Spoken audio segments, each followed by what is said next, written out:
आप एक better platform के ऊपर हो। मैं आपको बताता हूं कैसे। उसने कहा जो कोई मसीह में है वो नई सृष्टि है, पुरानी बातें और देखो सब बातें क्या हो गई, नई हो गई। कहता अगर तुम नई सृष्टि हो तो अगर मान लो आज तुम मसीह में आए हो, जो कर्जा तुम्हारा 5 लाख का था, क्या वो झड़ गया, क्या वो खत्म हो गया? वो तो वहीं का वहीं खड़ा है। तो तुम नई सृष्टि कैसे हुए? उसमें तो लिखा कि पुरानी बातें क्या हो गई, बीत गई, देखो सब बातें नई हो गई। पर आपका कर्जा तो वहीं का वहीं खड़ा है, आपकी बीमारी अभी वहीं की वहीं खड़ी। तो क्या बाइबल सच्ची नहीं है क्या? इसलिए कहा जाता है अगर आप बाइबल को अंदर के आदमी से नहीं पढ़ोगे और होली स्पिरिट से नहीं पढ़ोगे, आपको उसकी समझ नहीं आएगी। इसका मतलब पुरानी बातें बीत गई, इसका मतलब वो कर्ज, वो श्राप, वो डेवल, वो दुष्ट आत्मा, वो पाप, वो कमी जिसकी वजह से वो कर्जा था, वो बीत चुका है क्योंकि तुम मसीह में हो। अब तुम बेटर प्लेटफॉर्म के ऊपर हो।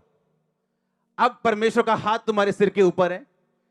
अब परमेश्वर की दया, उसकी विजडम, उसकी नॉलेज, उसकी ग्रेस, उसका मसा वो तुम्हारे ऊपर है।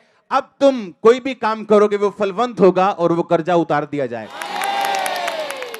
इसका मतलब ये अपने आप नहीं होगा, आपको इस पे वर्कआउट करना पड़ेगा क्योंकि अभी आप अलग हो चुके हो। आप पुराने नहीं हो। आप पुराने थे जब आप कोई काम करते थे और वो सफलता नहीं मिलती थी। अब ऐसा नहीं होगा, आपका डीएनए चेंज कर दिया जा चुका। आप अलग हो। इसलिए उसने कहा पुरानी बातें क्या हो गई, बीत गई और देखो सब बातें नई हो गई। और सब नई बातें परमेश्वर की ओर से। तो क्या मैं मसीह में हूं? क्या आप मसीह में हैं? ये हमारा दिल जानता है। अपनी रोज की जिंदगी में अगर आप ये बात समझ जाएं कि मैं मसीह में हूं, नई सृष्टि हूं, पुरानी बातें बीत गई, और अगर मैं जीवन में अब प्रवेश करना चाहता हूं, मुझे आज्ञाओं को मानना है, व्यभिचार ना करना, चोरी ना करना, माता पिता की आज्ञा मानना, हत्या ना करना, झूठी गवाही ना देना, अपने पड़ोसी से अपने समान प्रेम करना। आप समझ रहे कि नहीं? जब ये आज्ञाओं को मैं मानता हूं और मुझे ये मालूम है कि मैं मसीह में अब नई सृष्टि हूं, अब आगे आपने सिर्फ काम करना है। आमीन। और ये कौन बताता है आपको? होली स्पिरिट। आपकी लाइफ की कमजोरियां, आपकी लाइफ की जरूरतें और हर वो चीज जो परमेश्वर आपसे उस बेटर प्लेटफॉर्म से करवाना चाहता है आपको आगे बढ़ाने के लिए, आपका वो प्रेयर पॉइंट होगा। एक चीज हमेशा याद रखना, आप बाइबल को पढ़ सकते हो बिना प्रार्थना किए, पर आप प्रार्थना बिना बाइबल के नहीं कर सकते। आप एक बेटर प्लेटफॉर्म के ऊपर हो, इसमें कोई शक नहीं। आप मसीह में हो, इसमें कोई शक नहीं। पर आगे क्या, ये वाला पॉइंट मिस है लोगों में। इसीलिए आज एक क्रिश्चियन और एक नॉन क्रिश्चियन में लोग फर्क डिसाइड नहीं कर पाते, क्योंकि वो एक लिंक मिस है जहां से ये डिफरेंशिएट, जहां से ये फर्क दिखता है। लेकिन उसके बाद क्या? जब मैं प्रार्थना करता हूं, अपनी रोज की जिंदगी में चलता हूं, बैठता हूं, खाता हूं, पीता हूं, तो मुझे प्रार्थना के पॉइंट समझ आते हैं। मुझे किस विषय में प्रेयर करनी, किस विषय में इंप्रूव होना है, किस विषय में आगे बढ़ना है, और वो विषय मेरी बाइबल के पीछे लिखता हूं मैं उसी टाइम, ऑन द स्पॉट।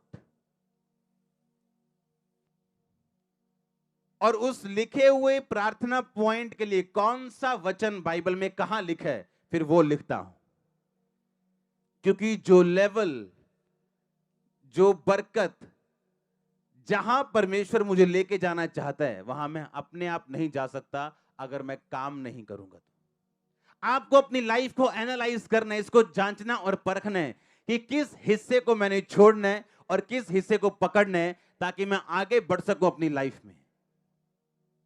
और वो प्रार्थना का पॉइंट आपकी लाइफ में आपकी बाइबल के पीछे लिखा होना चाहिए, और उसके साथ कौन सा वचन है वो भी आपकी बाइबल के पीछे लिखा होना चाहिए। आज जो आपकी रियल प्रार्थना की जरूरत है, जिस विषय में आपको करनी है, 90% आप भूलते हो जब आप प्रार्थना करने वक्त बैठते हो। क्योंकि ये एक काम है, अगर अपना काम आप परफेक्ट तरीके से नहीं करोगे, आपका रिजल्ट परफेक्ट नहीं होगा। और इस काम को करने का सबसे बेस्ट तरीका जो मैं इस्तेमाल करता हूं वो ये है, अपनी प्रेयर पॉइंट्स को अपनी बाइबल के पीछे लिखना, उसके साथ वचन लिखना कि कहां मेरी प्रार्थना को वचन कहां सपोर्ट करता है। अकेला बोलना, प्रभु कुछ कर और मुझे चंगा कर, और इस वचन से प्रार्थना करनी, तेरे कोड़े खाने से मैं चंगा हो चुका हूं। जमीन आसमान का फर्क है दोनों प्रार्थनाओं में। आपको मालूम होना चाहिए बाइबल में कौन सा वचन कहां लिखा है, और मुझे वो काम करना है, और वर्ड के साथ प्रार्थना करनी। आपकी प्रेयर रिजेक्ट हो सकती, पर जो प्रेयर वचन के साथ होगी वो कभी रिजेक्ट नहीं होगी, और वो फल लेके आएगी। और याद रखो, जब फल आएगा इज्जत आएगी, ऑनर आएगा, ग्रोथ होगी। आमीन। ऊंचा आशीष ऊंची चर्च।